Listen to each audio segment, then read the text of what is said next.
morning, students. Now it's time for the exercise. In the previous videos we have discussed the chapter. Now see first exercise. Put these sentences from the story in the right order and write them out in a paragraph. Don't refer to the text. Yes, you have to tell which one would come first, after that second. As I am telling you first, let us go for a little walk first. After that only you must tell me about things. Next, I shall be so glad when today is over. Next, the other bad boys can't be half as bad as this. Next, having a leg tied up and hopping about on a crutch is almost fun, I guess.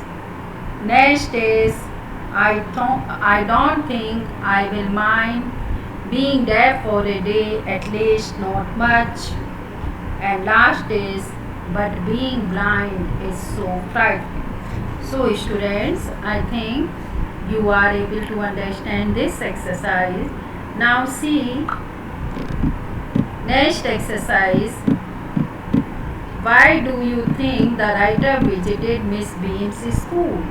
In paragraph first given, the writer visited Miss Beam's school because he had heard much about Miss Beam's school. Because he had heard much about Miss Beam's school.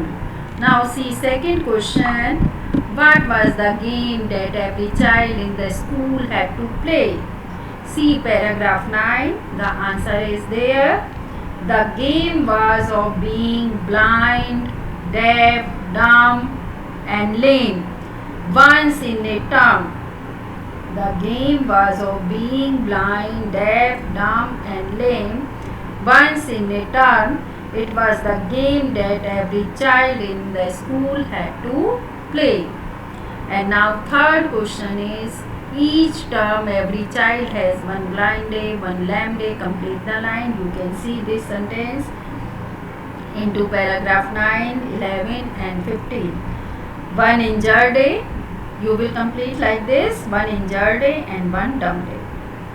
Blind day was the hardest. It was so because one felt that one was going to be hit by something every moment. Now see question number 4. What was the purpose of these special days? क्या था purpose? The purpose, question में से, the purpose of these special days was to make the children appreciate misfortune. Thus they learn to help those who suffer such misfortune. So students, I think you are able to understand how to write the questions. You can take the help which are given. Now match the words and phrases with their meanings in the box below. First, homesick, wanting to be home. Second is practically, almost. Third is it pains me, it hurts me. Fourth is appreciate, understanding the difficulties. Next is thoughtless, not very caring. Exercise, test the strength of. Next is relief means a welcome change. Next is ghastly means terrible. So students, I think you are able to understand the exercises of this chapter. Thank you students.